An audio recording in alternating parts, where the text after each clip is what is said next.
Faudrait que j'envisage d'avoir une Bible amphibie bientôt parce que on est dans le... Ça colle. Je vous invite ce matin à lire ensemble le psaume 23, psaume de David.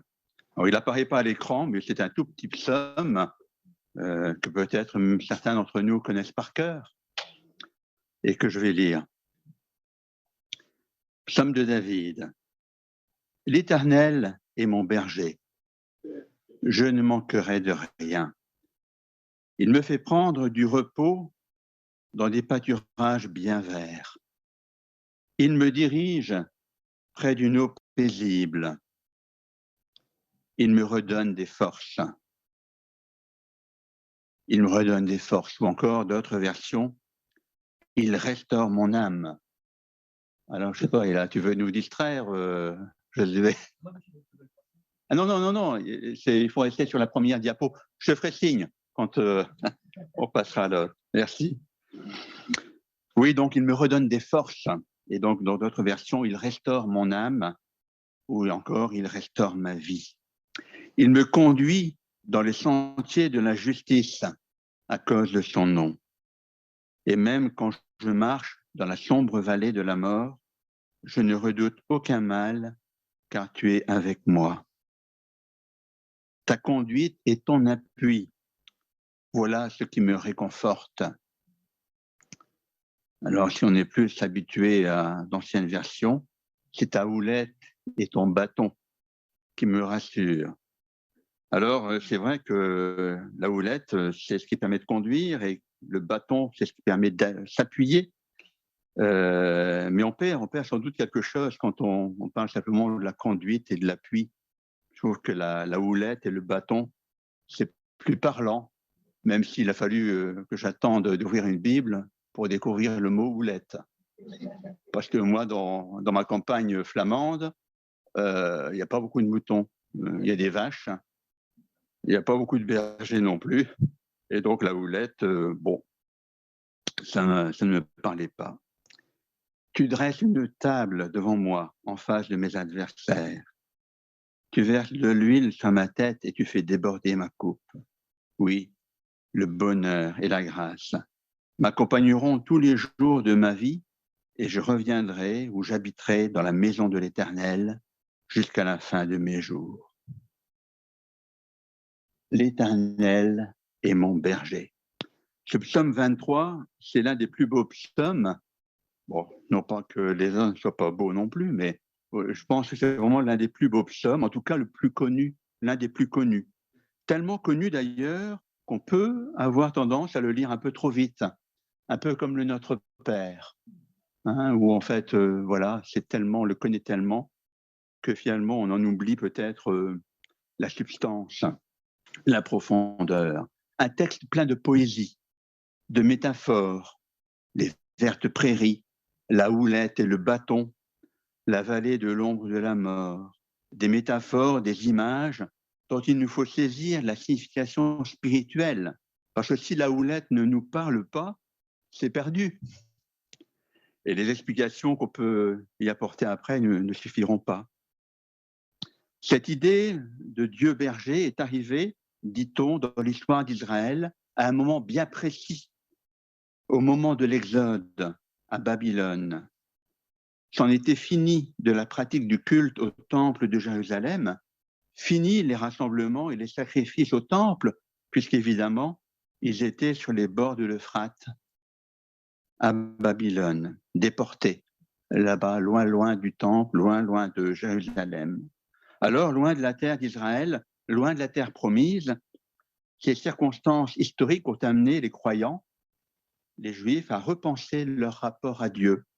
Et c'est cette idée de Dieu berger qui est apparue. Et c'est ce que raconte magnifiquement ce psaume 23.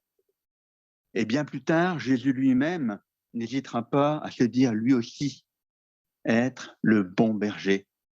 Dans Jean chapitre 10, moi je suis venu afin que les brebis aient la vie et qu'elle l'ait en abondance. Je suis le bon berger. Le bon berger donne sa vie pour ses brebis. J'ai encore d'autres brebis qui ne sont pas de cet enclos, et celles-là aussi, il faut que je les amène.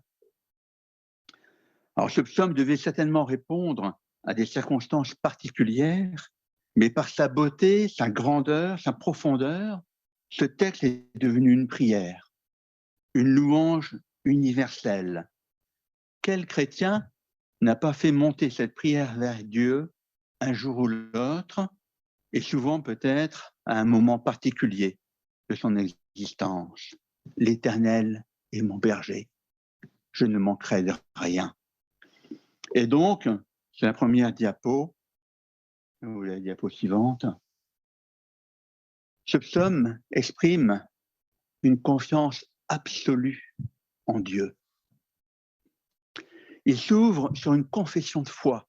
Elle est tellement courte et nous la connaissons d'une manière presque tellement automatique que nous n'y réfléchissons peut-être pas toujours. Et ça vaut la peine de s'y arrêter sur ces premiers mots.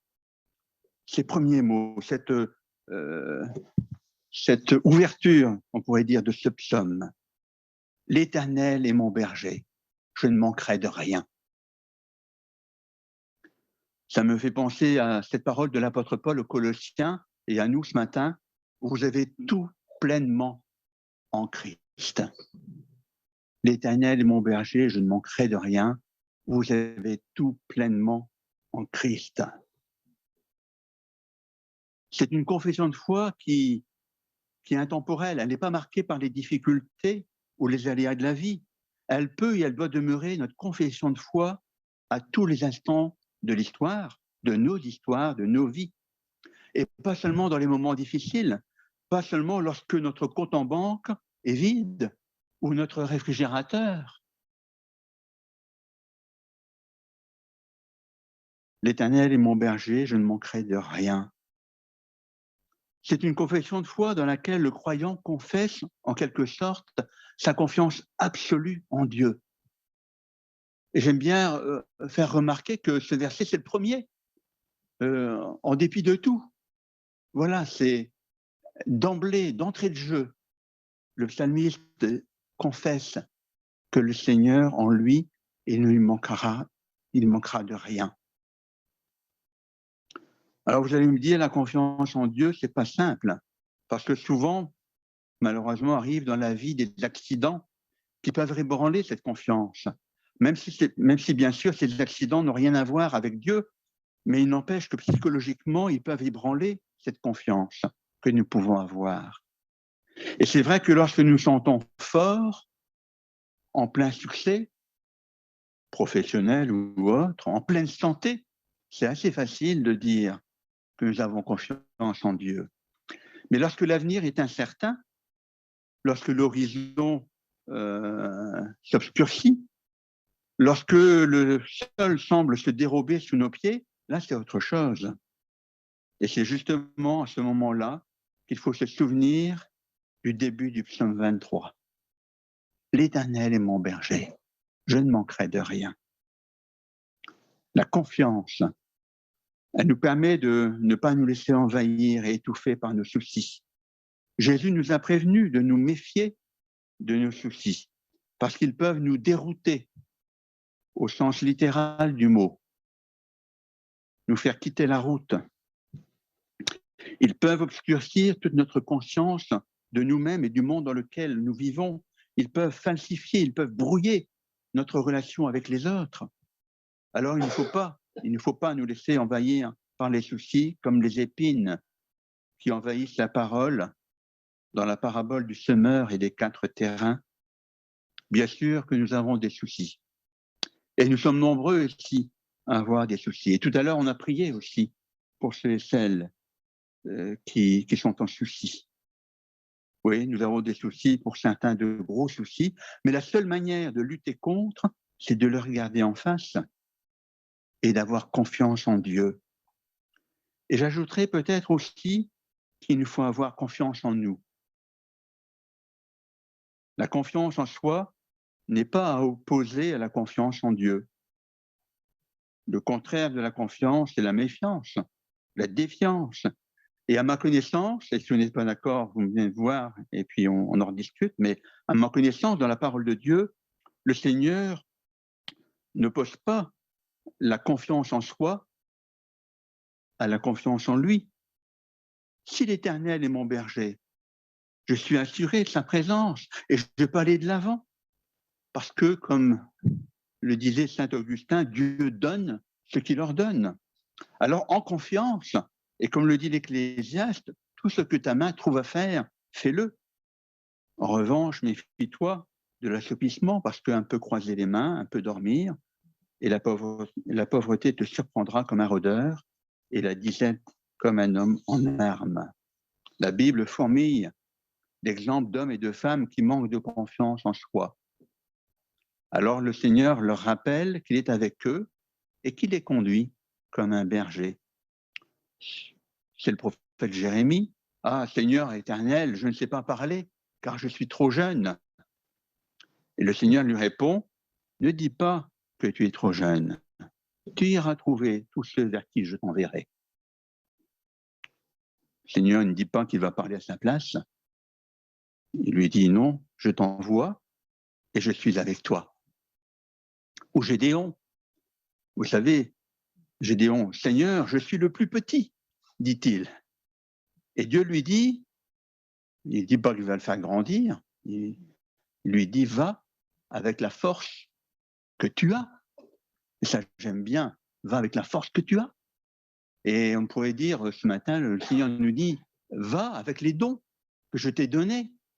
Et quand je considère, quand je vous considère, quand je nous considère, eh bien, j'ai pas de mal à mettre un don sur chacun d'entre vous, sur chacun d'entre nous. Et plus près de nous, l'apôtre Paul, qui avait un agenda bien rempli et des projets plein la tête. Et il allait de l'avant avec la force que le Seigneur lui donnait. Alors, à un certain moment, eh bien, il prend un chemin et puis le Seigneur lui dit non, non, il ne lui permet pas de continuer. Qu'importe, il va prendre un autre chemin, toujours avec cette dynamique et ce désir de partager l'Évangile. Alors, ne me faites pas dire ce que je n'ai pas dit. Il ne s'agit pas, bien sûr, d'avoir une confiance en soi et indépendamment de Dieu, qui confinerait à l'orgueil, à la suffisance. J'ai besoin de personne, ni même de Dieu. Non, c'est pas ça. Mais je pense qu'en tant que chrétien, il faut réaliser que Dieu nous donne des dons, il nous donne des forces et qu'il nous conduit. Et on le chante parfois. Il me conduit, un vieux cantique. Dans les rangs des chrétiens, il y a trop de découragement, je trouve, trop de résignation, pas assez de confiance. Avec le Seigneur comme berger, et qui plus est comme chrétien rempli de l'Esprit de Dieu, nous devrions au contraire être pleins de dynamisme, d'esprit d'entreprise. J'en viens aux soucis. Si nous passons notre temps à ne faire que ressasser nos soucis, eh bien, ils auront raison de nous. Et c'est vrai pour chacun d'entre nous, quels que soient nos soucis. Quels que soient nos soucis, ils agissent sur nous de la même manière. Ils nous ferment, ils nous mettent dans l'obscurité, alors que nous devrions être à la lumière.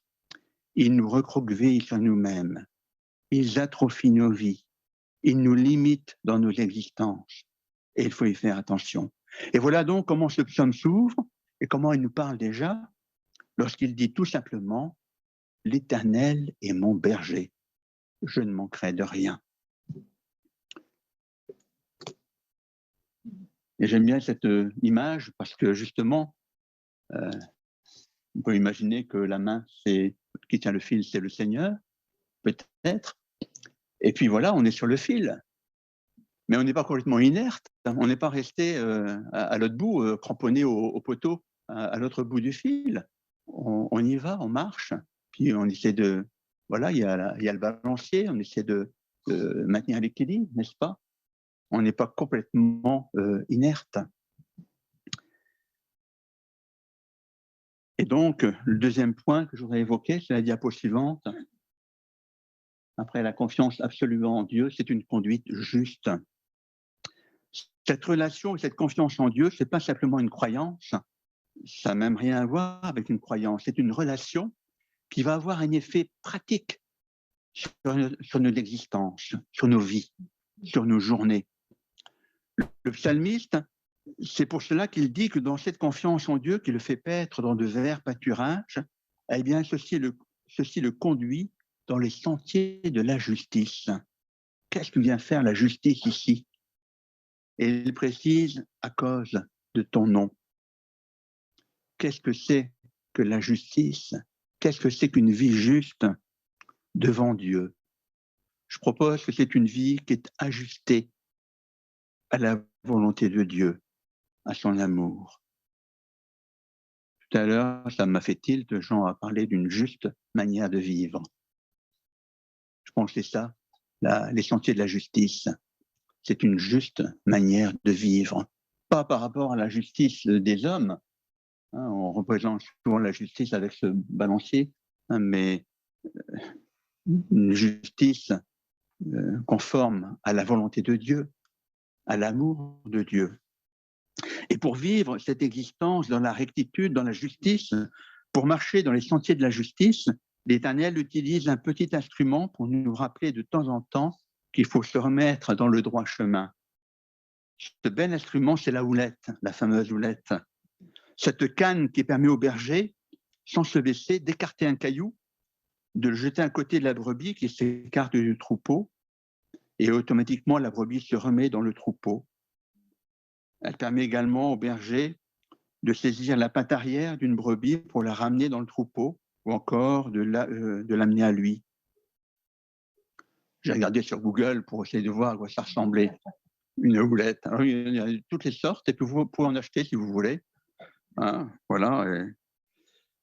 Et la houlette par excellence, pour nous, c'est quoi? Qu'est-ce qui nous permet? Qu'est-ce que le Seigneur utilise pour nous remettre dans le droit chemin? Vous avez des idées? La parole de Dieu. Eh oui, la parole de Dieu, toute parole, toute l'écriture, dit 2 Timothée 3,16, est inspirée de Dieu et utile pour enseigner, pour convaincre, pour corriger, pour instruire, afin que nous soyons, pour instruire dans la justice, afin que nous soyons formés et équipés pour toute œuvre bonne. Et la houlette, c'est peut-être aussi, sûrement, la voix de l'Esprit de Dieu, si nous y sommes sensibles. Et également, les conseils avisés de nos frères et sœurs, si nous avons assez d'humilité pour les écouter. Et si ceux-ci ont assez de courage et d'amour pour oser nous donner des conseils. Hein, ça, c'est un défi. Le point suivant, c'est peut-être un point central dans ce psaume, c'est la fameuse vallée de l'ombre de la mort.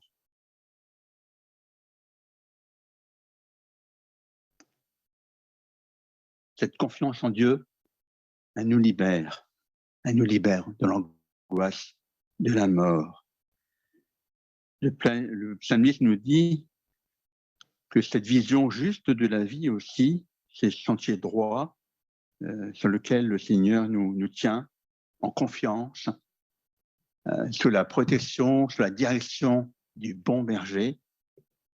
Eh bien, cette confiance, elle nous libère de la plus grande angoisse qui est celle de la mort.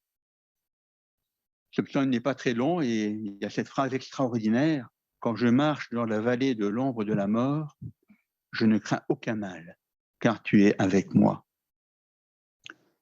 Le vide de la mort est une sombre vallée. Ces sombres vallées, nous en traversons beaucoup dans nos vies. Quelqu'un a dit que nos maladies sont des petites morts. Et il n'est pas que les maladies, bien sûr. La sombre vallée, elle peut parler à beaucoup d'entre nous. Ça peut être beaucoup de choses, la sombre vallée. Il y a des vallées qui sont plus longues que d'autres.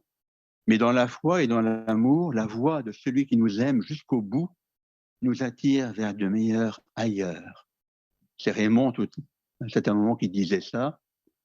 On est dans un tunnel, mais la bonne nouvelle, c'est que dans un tunnel, il y a toujours une sortie. Sinon, c'est plus un tunnel. C'est plus une vallée.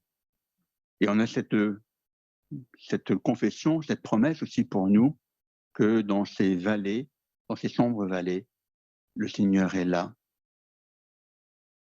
Je ne crains aucun mal, car tu es avec moi.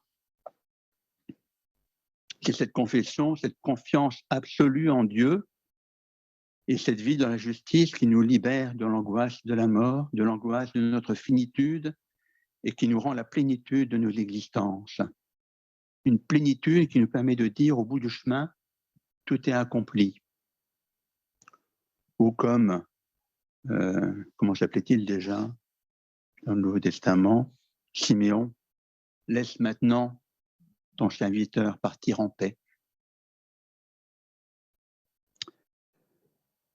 Quatrièmement, enfin, ce psaume se termine en apothéose par l'invitation à la table même de Dieu. Encore une métaphore, encore une image très célèbre, celle du repas.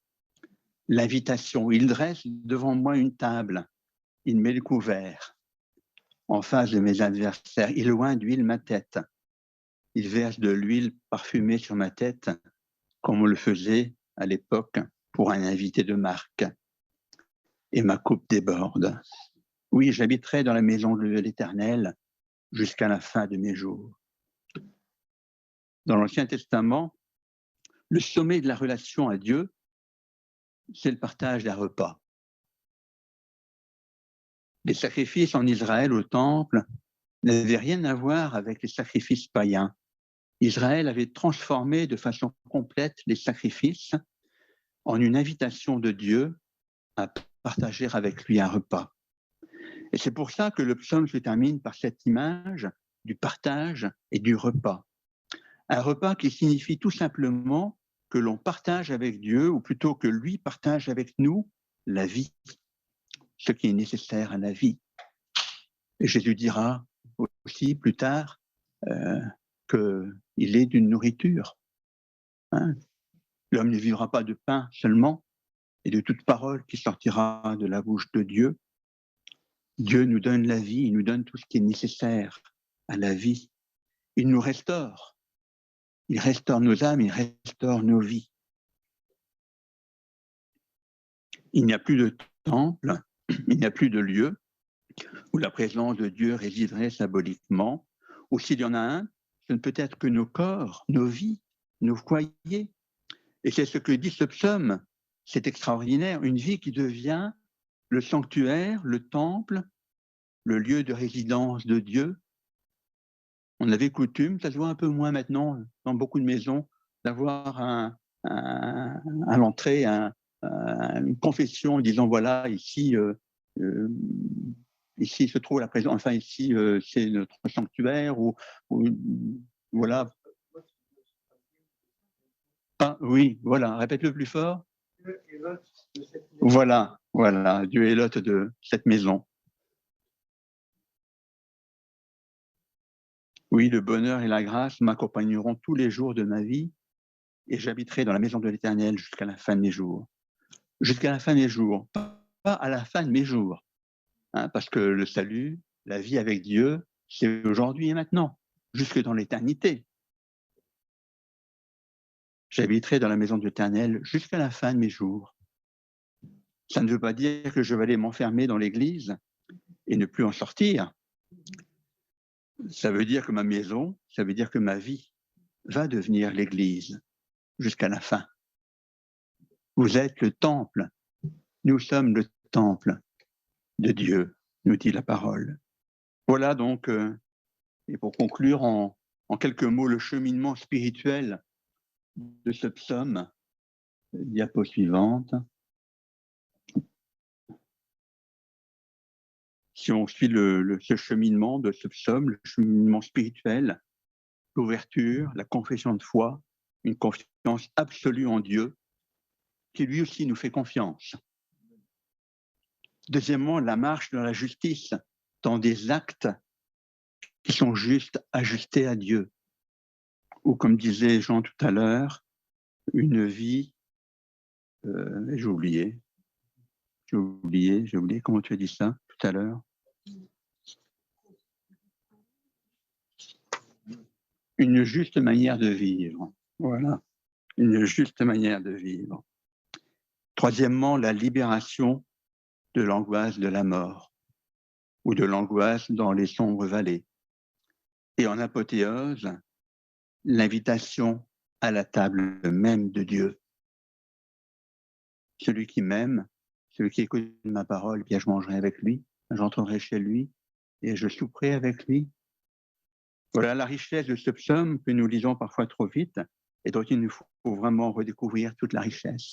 Bien que cette semaine, frères et sœurs, nous puissions peut-être relire ce psaume ensemble, le repasser dans nos cœurs et que nous puissions aussi cheminer avec le psalmiste dans ces différents points et confesser du fond du cœur, l'Éternel est mon berger, je ne manquerai de rien. Marcher dans des nouvelles voies, des nouvelles routes, avec les dons que le Seigneur nous a donnés, les moyens, les forces, et il va aussi nous restaurer, c'est sa promesse, pour aller de l'avant, avoir une conduite juste qui l'honore et qui donne envie de rejoindre le troupeau.